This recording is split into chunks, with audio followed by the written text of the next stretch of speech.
So, you work for a company. Lots of people do. Might be small, medium, or large. There's this idea when we are working for an employer that our time is not ours and that we are trading it away in large chunks of time, sometimes 8, 10, or even 12 hours a day, Monday through Friday at the very least, to get a paycheck. It's this time for money trade. And we think within that construct that time freedom, the ability to have autonomy and spend it as we choose, isn't possible. Well, I'm telling you that it absolutely is. Your time is yours. Now, you have to deliver outcomes. You need to make sure that you are creating the value that you signed up for. Of course, you want to be doing that for the company that you work, but you can create time freedom. We'll explore that here today. No doubt, time is your most precious asset. We need to take this seriously. Don't subscribe to the limiting beliefs you have running through your head that you have to give all this time away in order to extract income and benefits for your life, to support your family. There are better ways, and we're going to explore that here today. Also, one other thing before we get started. What you see in this episode with time freedom is a small sliver of a wide set of topics I cover in my new cohort-based course. It's called the Uncaged Academy. If you go to uncaged.academy, you'll see the site with all the details. It's a 4-week sprint-style cohort-based course. It's got community, friends, accountability, active movement on your goals. It gets you from 0 to 60 in a hurry. So if you want a better career and life, if you're trying to get control of corporate, understand how to create freedom in your life, this is the course for you. I guarantee you it's the only one of its type on the planet. So check it out at uncaged.academy. Okay, let's get to the episode. Growing up, society taught you to follow the script by choosing a career path and climbing the ladder. But for many people, this promise falls flat. Work suffocates them and life becomes painful. Here, you're trapped in what I call the corporate cage. Fortunately, there's a way out. You can take control of your corporate job and unlock a life of freedom. I call this living uncaged. Hi, this is your host, Matt Doan. I'm a coach, creator, and entrepreneur. Uncaging people is my mission because it's been my exact life journey.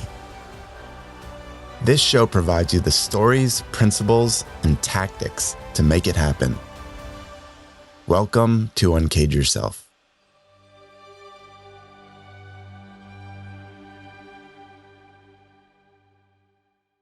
All right, time freedom at work. Sounds a little impossible, right?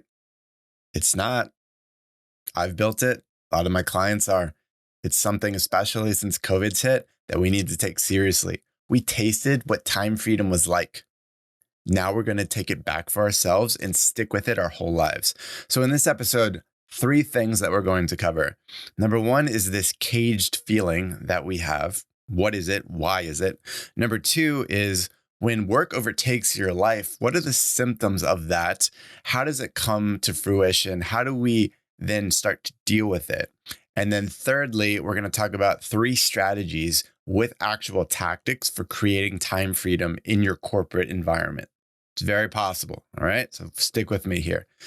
Number 1, that caged feeling. I talk a lot about the corporate cage for any of those that know me. And let me just define it for you. Number 1 is that caged idea. If you're in the corporate cage, this is not a literal environment. It's not your job overtaking you. That can't happen because you are an autonomous being. You control you, right? Keep that in mind. The caged feeling is merely a mental state where you feel trapped by your corporate job. This is you saying yes to being caged and subscribing to everything's being asked of you, okay? Now, to live uncaged is the goal. Uncaged is this idea of living life at work and at home on your terms, even while in a corporate job. That's the goal, to transform from caged to uncaged. Funny enough, though, if you think about how we ended up in this caged state, there's a series of reasons why that happens. Number 1 is the way incentives work within a corporate environment. So, say you're crushing it, you're super effective and efficient, you are the go to person, you're just crushing it. So, you give lots of good work, you're delivering, and what's your reward?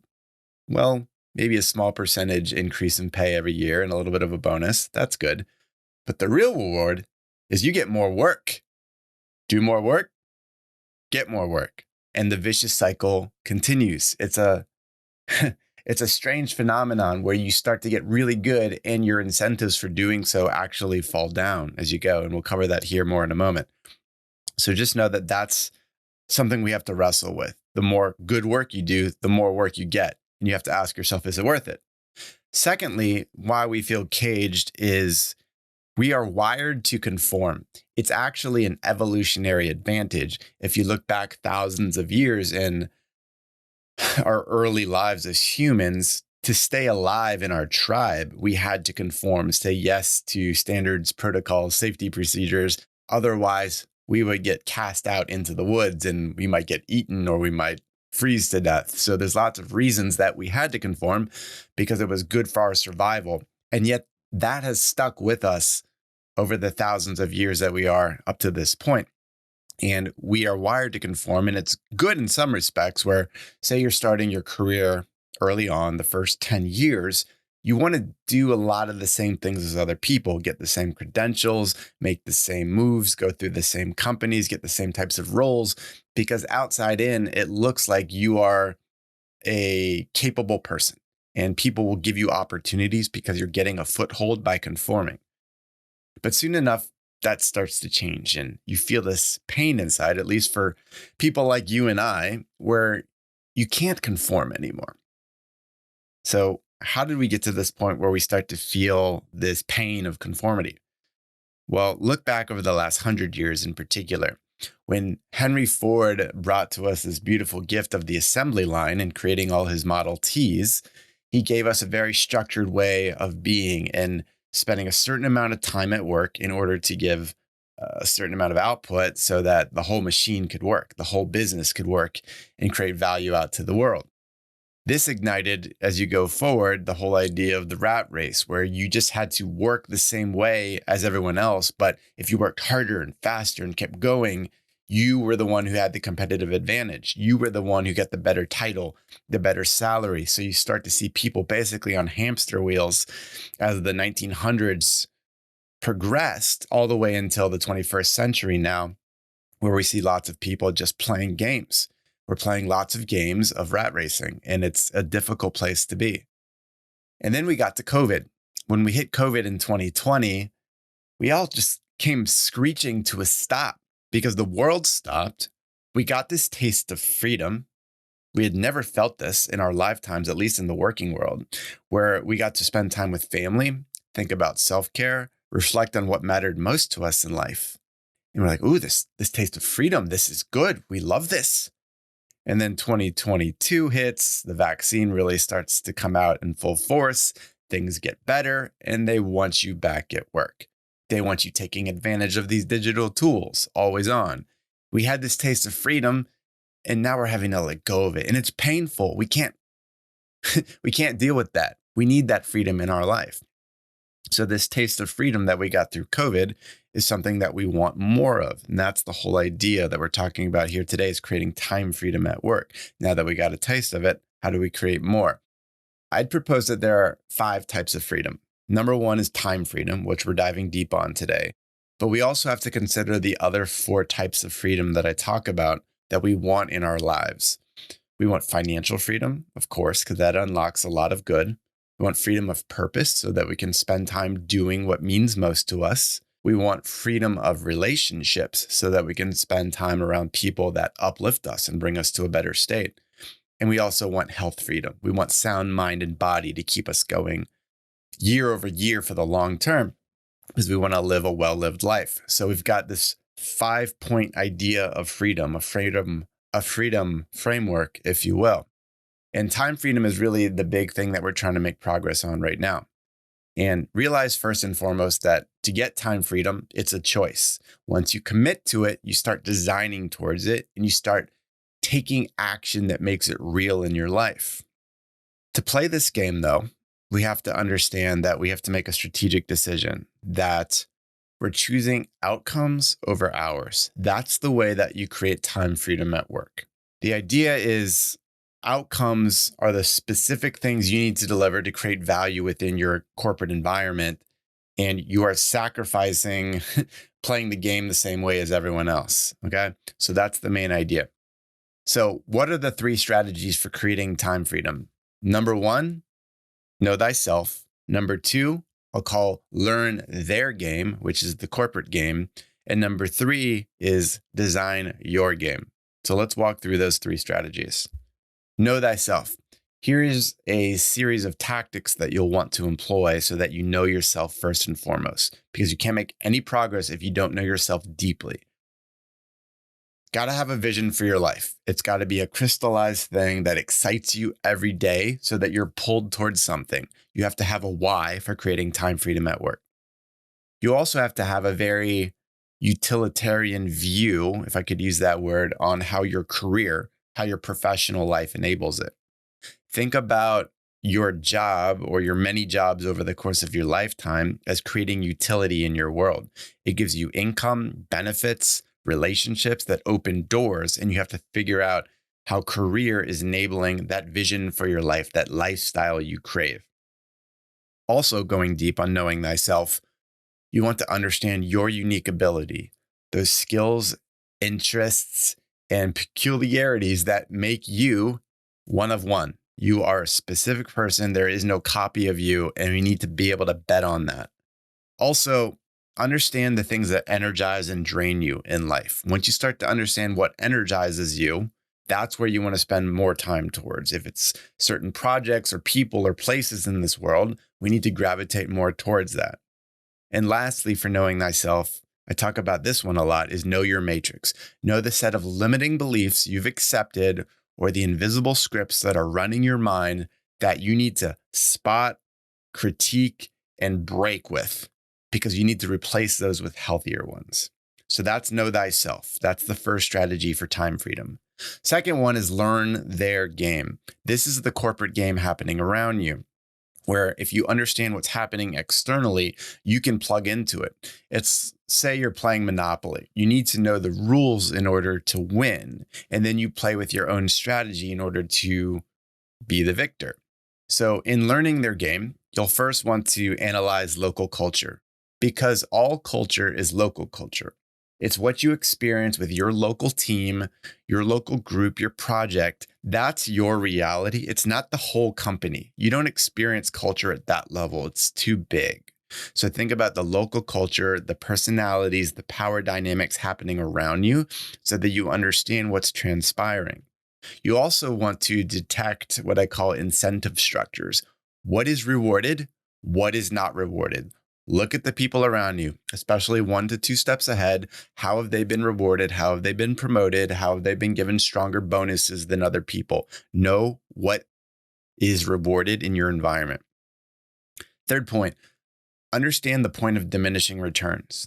We talked earlier about crushing it early on within your career or within a specific job makes sense to a point where you're going to get a foothold, you're going to get political capital, you're going to get skills, you're going to get maybe a fast increasing salary, but then it starts to level off. If we look at this idea of the law of diminishing returns from economics, there's a point at which you start to experience diminishing returns. And then if you keep giving too much of yourself, you'll experience negative returns, which you do not want to do. You don't want to give 20 extra hours a week and get no return on it, and you're sacrificing your own health or time with your family or personal priorities. And the last idea, when you think about learning their game, is what can you do to identify your high value outcomes? That's that word again, outcomes. What are the handful of things in your position, in your field, in your job that are going to be extremely well rewarded, that fit into the incentives we talked about? There's only a few things, a few critical processes or deliverables or interactions you need to be responsible for. Focus on those, not all the rest of the noise that can completely overrun your day. Okay, so understand your specific high value outcomes. So that's strategy 2, learn their game. So now that you have an understanding of the external environment, the third and final strategy is to design your game. Okay. This is where you create your own rules so that your life gets better at work and at home. This is where you succeed on your own terms within the corporate environment without sacrificing too much of yourself, too much of your time. So the first idea of designing your game is defining what corporate success means. To you, what is success? Is it only working 30 hours a week while everyone else is working 50? That might be a goal you keep to yourself, but it might be a really damn important goal. Okay. If it's reaching a certain financial benchmark or having certain relationships or skills at work, whatever it is, define success in this role, the role right in front of you. What is success? And then do that as you go through each role, every company, time over time. Second idea is design your ideal week and day. Sketch it out. Look at a calendar. Where are you doing personal things versus work things? And you need to be very specific. If early morning is for you doing meditation and journaling or getting the family out to school and to work, if it's for exercising, because that's the best time of the day for you to exercise, great. We have to plan for it. We have to block it off. When will you do deep work? Is it mid-morning? Is it in the afternoon? When is your brain at its best? When is your energy at its best? We have to do that sort of planning too. If we're going to deliver our best at work and be our best selves at home, we need to be very selfish to use our energy and say no to things that we don't need to be spending our time on. Along that lines, you'll also have to install what I call corporate countermeasures. This is the idea of ruthless time blocking, working specific schedules where you're not going to check email after 5 or on weekends or whatever your procedures are, whatever your boundaries are. You're going to have certain ways of working. How much are you logged into your company's instant messaging service, whether it's Slack or something else? When are you offline? When are you doing deep work? You have to be very specific so that you don't get overtaken. Okay. You'll also have to ruthlessly interrogate your calendar. I guarantee you there are at least 40% of the things that end up on your calendar on average that you can get rid of and nothing bad will happen. You will still be able to deliver on the key outcomes that you've signed up for and make a difference in your company and protect your time to be good for yourself, for your family, and for friends. Okay. So you have to take a very hard look at that calendar and be honest with what can I live without? And then as you fixate on the outcomes that you need to deliver and you're protecting your time, you're installing these countermeasures, don't apologize. That's the last point. You have to think about yourself having such precious time. This time that we have on this planet is so precious. It's just this blip of time in history. And if you don't use it wisely, it's not a life well lived. So you can still create great outcomes at work. You can deliver everything you need to and be successful. But you have to be selfish with this. You have to create time freedom. You are not going to find time. You have to create time. The most successful people in corporate or entrepreneurs or anything in this world know how to create time for the most important things in their life. That's what we're talking about today. So to zoom out and recap, talked about 3 things. We talked about that caged feeling you have. The idea of being in the corporate cage is this mental state you're saying yes to, and you can say no to it to live uncaged. Second thing we talked about was when work is overtaking your life, it's because we are expert at conformity. We are biologically wired to do so. And it's gotten to a point, especially in the last year, we are craving freedom now. And time freedom is of the most importance that we really have to create for ourselves. And lastly, we talked about the 3 strategies for time freedom. Know thyself, learn their game, and then design your game. Okay, I know that was a lot. We talked about the context of why time freedom is so important, why we're wanting it, and those strategies and tactics. I hope you can start implementing them immediately. Feel free to hit me up if you want to dive more in depth on these things. I've done it myself and all my clients are doing it. It's a way to create a lot of space in your life and it creates a lot of fulfillment and opportunity. So take it seriously. And if you want to go deeper, do check out the Uncaged Academy. I'm telling you, this course is going to be life altering for you if you take it. It's a 4-week sprint. It's extremely high value, extremely affordable. You're going to be in it with a cohort of other people that are making the same transformation. It's going to be exciting. You can check that out at uncaged.academy. All right. Thanks for talking time freedom with me today. We'll chat soon. Hey, Matt here. Thanks for listening to Uncage Yourself. For show notes and more content like this, head over to uncageyourself.fm. And if you liked what you heard, I'd appreciate you leaving a review on Apple Podcasts or Spotify. Until next time, be well, my friend.